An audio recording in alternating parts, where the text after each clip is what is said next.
पाकिस्तान में बहुत जल्द तख्ता पलट हो सकता है।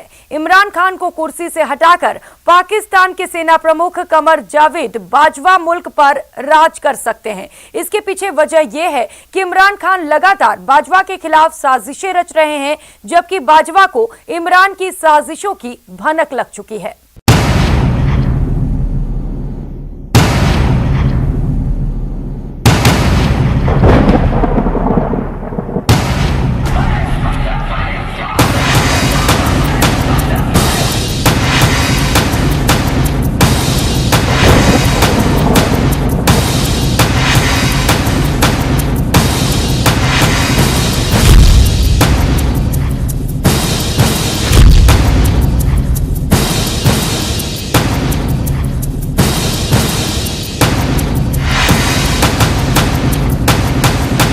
चंद दिनों पहले की बात है।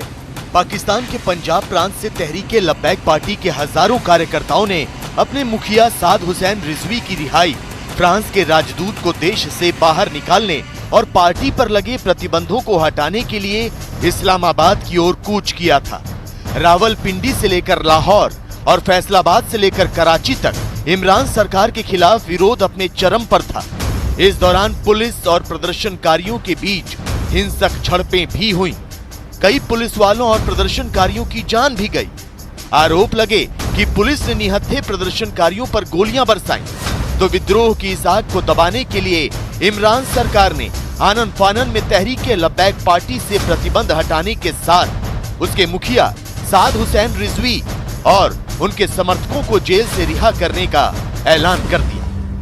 विफाकी काबीना ने टीएलपी को कालादम तंजीमों की फहरिस्त से निकालने की समरी मंजूर कर ली। विफाकी वजारत दाखिला ने कालादम स्टेटस खत्म करने का नोटिफिकेशन जारी कर दिया। दहशतगर्दी के मुकदमात में तहरीके लब्बैक की शूरा के 4 रहनुमाओं की जमानत भी मंजूर कर ली गई। इस्लामाबाद से रिपोर्ट कर रहे हैं अब्बास शब्बीर। तहरीके लब्बैक अब कलदम जमात नहीं रही। टीएलपी पर आयद पाबंदियां खत्म करने से मुतालिक विफाकी काबीना ने पंजाब हुकूमत की सिफारिश मंजूर कर ली। समरी सर्कुलेशन के जरिए मंजूरी के बाद विफाकी वजारत दाखिला ने टीएलपी का कलदम स्टेटस खत्म किए जाने का नोटिफिकेशन जारी कर दिया। तहरीके लब्बैक के कट्टरपंथियों के सामने इमरान खान के सरेंडर करने के बाद मामला बहुत हद तक शांत हो चुका है, लेकिन इस मामले से जुड़े कुछ फैसलों पर इमरान खान और उनके सिपह सालार कमर जावेद बाजवा के बीच तलखी बढ़ती जा रही है। इतनी कि पाकिस्तान में इस बात की चर्चा जोरों पर है कि किसी भी वक्त कमर जावेद बाजवा इमरान सरकार के खिलाफ विद्रोह का झंडा बुलंद कर सकते हैं। पाकिस्तान के अखबार डॉन की एक रिपोर्ट के मुताबिक इमरान खान ने टीएलपी के प्रदर्शनकारियों के खिलाफ बल प्रयोग की मंजूरी दी थी, लेकिन पाकिस्तान की सेना इमरान सरकार के इस फैसले के खिलाफ थी। सरकार के इस फैसले पर चर्चा के लिए कमर जावेद बाजवा ने 29 अक्टूबर को राष्ट्रीय सुरक्षा समिति की बैठक बुलाई। बैठक में बाजवा ने कहा कि अगर प्रदर्शनकारियों पर गोलियां चलेंगी तो इसके गंभीर नतीजे होंगे। सरकार अगर इन संभावित नतीजों के बावजूद अपने फैसले पर टिकी है तो इसकी जिम्मेदारी भी वही ले। लेकिन सबसे ज्यादा गौर करने वाली बात ये कि राष्ट्रीय सुरक्षा समिति की इस अहम बैठक में इमरान खान ही शामिल नहीं हुए।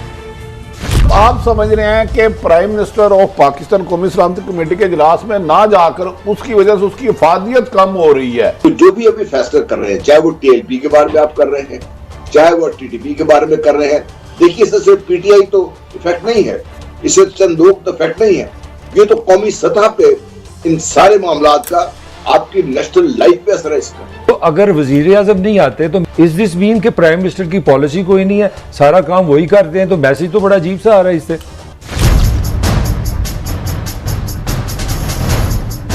तहरीके लब्बैक के हिंसक प्रदर्शन पर बुलाई गई नेशनल सिक्योरिटी काउंसिल की बैठक से इमरान खान का नदारद रहना और इस बैठक के 2 दिन पहले इमरान के चहेते मंत्री फवाद चौधरी का प्रदर्शनकारियों के खिलाफ बल प्रयोग करने की चेतावनी देना साफ कर रहा था कि सरकार और सेना के बीच तलवारें खिंच गई। लेकिन सवाल ये कि पाकिस्तान की सेना तहरीके लब्बैक के प्रदर्शनकारियों पर सख्ती बरतने से क्यों बच रही थी, और दूसरा सवाल ये कि इमरान खान कट्टरपंथी पार्टी तहरीके लब्बैक को सबक सिखाने के मूड में क्यों थे। दरअसल ये सब कुछ इमरान खान की शैतानी साजिश का हिस्सा था। इमरान खान टीएलपी के प्रदर्शनकारियों पर बल प्रयोग कर सेना को बदनाम करना चाहते थे। इमरान खान चाहते थे कि प्रदर्शनकारी मारे जाएं और सारा कसूर कमर जावेद बाजवा के सिर आए। इमरान खान का प्लान था कि किसी तरह प्रदर्शनकारी और आर्मी आमने सामने आ जाए और वो इसका फायदा उठाएं। लेकिन बाजवा ने इमरान की साजिश को भांप लिया और सेना की वर्दी पर प्रदर्शनकारियों के खून के छींटे लगने नहीं दी।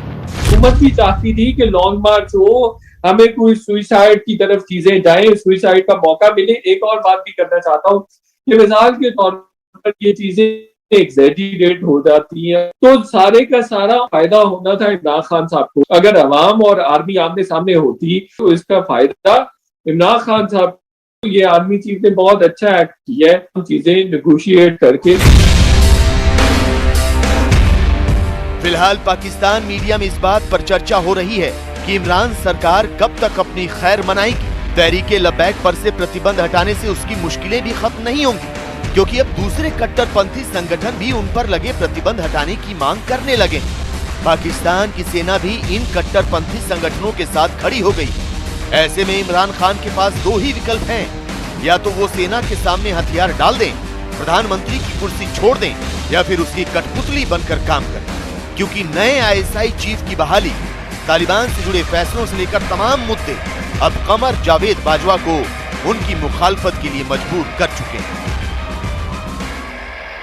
इमरान के लिए बाजवा बड़ी मुसीबत बनते जा रहे हैं, तो दूसरी तरफ इनके सलाहकार भी इन्हें बेइज्जत करने का मौका नहीं छोड़ते। इमरान के मजहबी मामलों के सलाहकार ने महिलाओं के ऊपर एक ऐसा बयान दे दिया जिसकी चर्चा पूरे पाकिस्तान में हो रही है और वहां के लोग इमरान से ये पूछ रहे हैं कि इमरान खान अपने इस महिला विरोधी सलाहकार के खिलाफ कब और एक्शन लेंगे।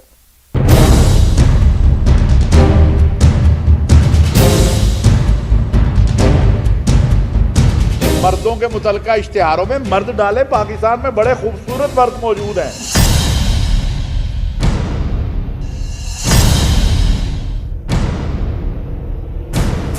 ये है पाकिस्तान की उलेमा काउंसिल के प्रमुख ताहिर महमूद अशरफी। इनका एक और तारुफ है और वो है इमरान खान के मजहबी मामलों के सलाहकार।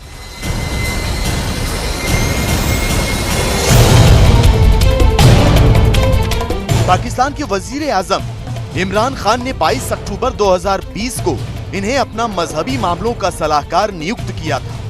तब से लेकर अब तक इनकी और इमरान खान की तस्वीरें सामने आती रही है। प्रधानमंत्री आवास में इनका आना जाना लगा रहता है। लेकिन अब ताहिर महमूद अशरफी ने एक ऐसा बयान दिया है जिससे इमरान खान की जगहंसाई हो रही है, पूरे पाकिस्तान की दुनिया में रुसवाई हो रही है। सुनिए इमरान खान के सलाहकार ताहिर महमूद अशरफी ने क्या कहा।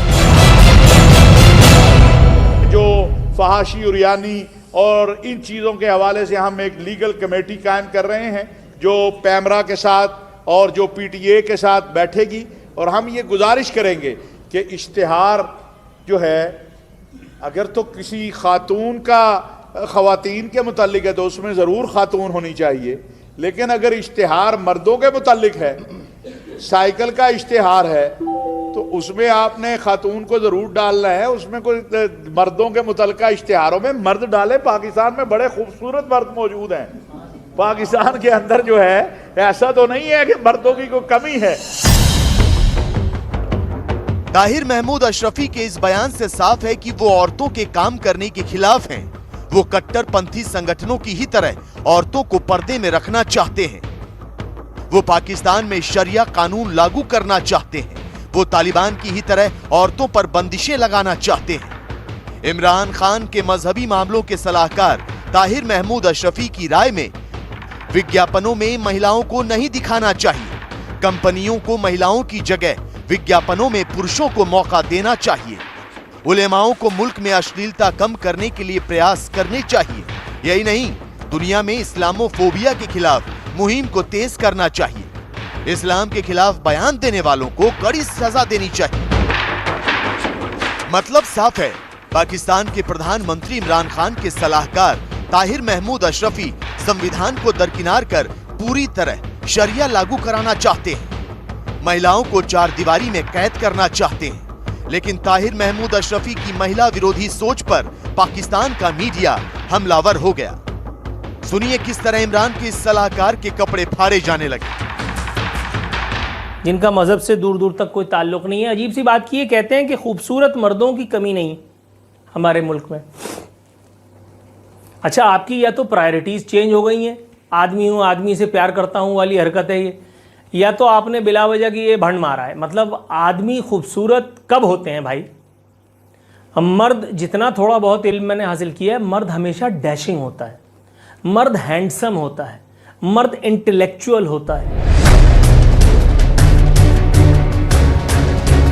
मौलाना ताहिर अशरफी इमरान खान के 22 सलाहकारों में से एक है। मजहबी मामलों पर बनी कमेटी के हेड हैं और इमरान को मजहबी मामलों पर सलाह देते हैं। पाकिस्तान मीडिया में कई लोग उन्हें मौलाना टुन्न भी कहते हैं। दरअसल पिछले साल मौलाना ने पाकिस्तान की जियो न्यूज को एक इंटरव्यू दिया था और उसमें वो शराब के नशे में नजर आ रहे थे। इस्लामी नजरियाती कौंसिल को और मुझे जाती तौर पर यह खत मौसूल हुआ है। तो कुछ साल पहले लाहौर में उन्हें गाड़ी में शराब पीते हुए पकड़ा गया था। हालांकि इसके बावजूद इमरान खान ने उन्हें मजहबी मामलों का सलाहकार बना लिया और अब वही सलाहकार उनकी इंटरनेशनल बेइज्जती करवा रहा है। भाई तो दीन में नहीं तो यहाँ क्या कर रहा भाई? लेकिन आदमी ऐसी थोड़ी फटफटी से वीगो पे आ जाता है। आगे बढ़ते हैं। ताहिर अशरफी कह रहे हैं इश्तिहारात में खवातीन को शामिल किया जाता है। अब आप सोचिए कैसा लगता किसी साबुन के इश्तिहार में ताहिर अशरफी को मुंह धोता हुआ दिखाते। अल्लाह की पनाह, अल्लाह की। इमरान खान ने अपनी कैबिनेट में एक से बढ़कर एक नमूने शामिल किए हुए हैं। फवाद चौधरी से लेकर शेख रशीद जैसे लोग अपने बयानों से इमरान खान की बेइज्जती करवाने में पीछे नहीं हटते। तो अब ऐसा लगता है कि मौलाना ताहिर अशरफी ने मोर्चा संभाल लिया है। अब इमरान का ये मजहबी मामलों का सलाहकार उन्हें जलील करने पर आमादा है। तो वहीं पाकिस्तान की आवाम सवाल पूछ रही है कि क्या मौलाना के महिला विरोधी सोच से खुद खान भी इत्तेफाक रखते हैं? और अब बात चीन की। चीन ने अपने एक अत्याधुनिक लड़ाकू विमान को सेना में शामिल करने के लिए पहला कदम आगे कर दिया है। इस अत्याधुनिक विमान में ऐसी खूबियां हैं कि अमेरिका में भी इस पर मंथन हो रहा है। ड्रैगन की इस डरावनी उड़ान के बारे में जानने के लिए देखिए हमारी ये स्पेशल रिपोर्ट।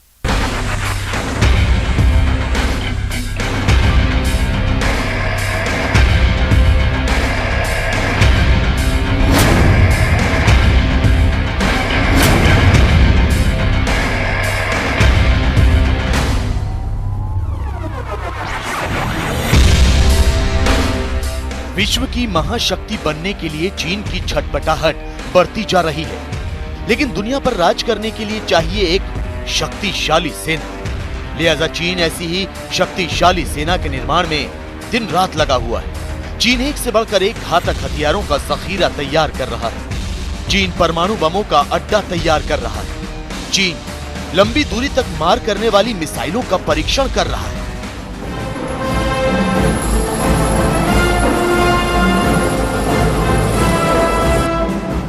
चीन समंदर के नीचे दबे पांव दुश्मन को तबाह करने वाली पनडुब्बियां बना रहा है।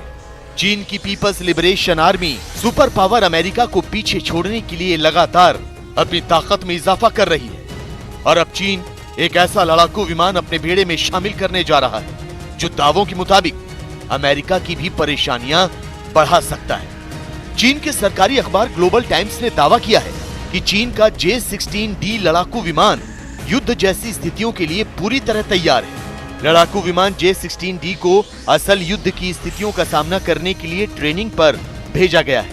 ये विमान चीन के J-20 स्टेल्थ लड़ाकू विमानों के साथ मैदान में उतरेगा। ग्लोबल टाइम्स के इस दावे से भारत और अमेरिका की चिंताएं बढ़ गई। इससे दोनों देशों के सुरक्षा तंत्र पर खतरा मंडराने लगा है। J-16D लड़ाकू विमानों की उड़ान से पूरी दुनिया सावधान हो गई है। चीन अपने हवाई अटैक्स को बगैर दर्शाए अचानक हमला करने की काबिलियत रखता है। यही कारण है कि अमेरिका इसके ऊपर सख्त निगरानी रख रहा है। चीन ताइवान और साउथ चाइना सी को लेकर के एक तरीके से अमेरिका को मैसेजिंग दे रहा है कि वो ताइवान में दखलंदाजी ना करे। आज चीन बताना चाहता है कि उसके पास इस तरह के एक जबरदस्त कॉम्बिनेशन है J-16D और J-20, जिसके द्वारा वो एयर सुपीरियरिटी जहां चाहे वो हासिल करने की काबिलियत रखता है।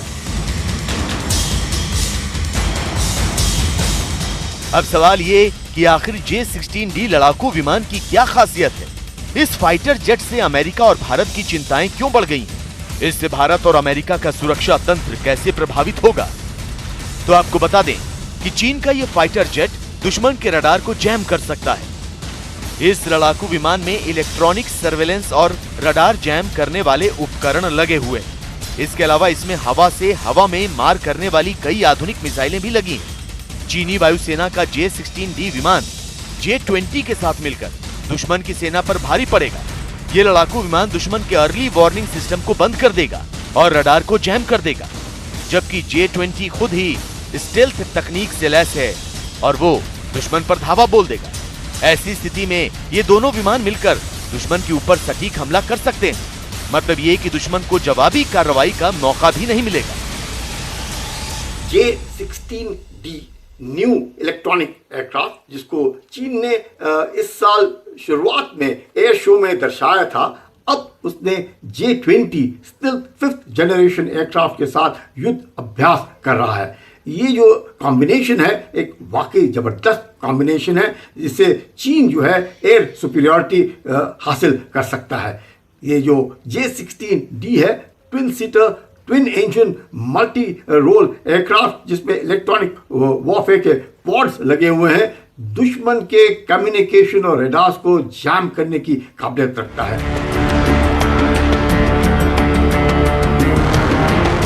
चीन ने हाल ही में J-16D लड़ाकू विमान को अपने एयर शो चाइना 2021 में प्रदर्शित किया था।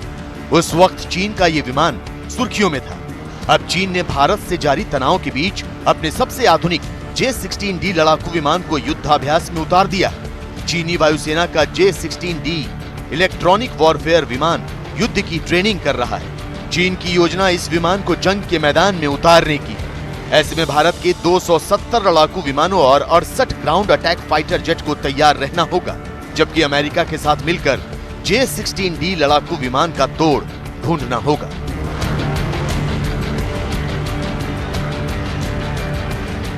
चीन के पड़ोसी मुल्क उत्तर कोरिया में हाहाकार मचा हुआ है। उत्तर कोरिया में लोग भूख से बिलख रहे हैं और इस आपातकाल में किम जोंग उन ने एक तालिबानी फरमान जारी कर दिया है। किम जोंग ने फसल चोरी कराने वालों को बिना चेतावनी के गोली मारने के आदेश दिए हैं।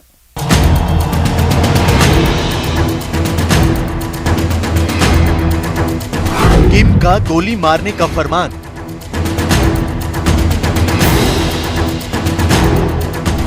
फसल चोरी की तो जाएगी जान।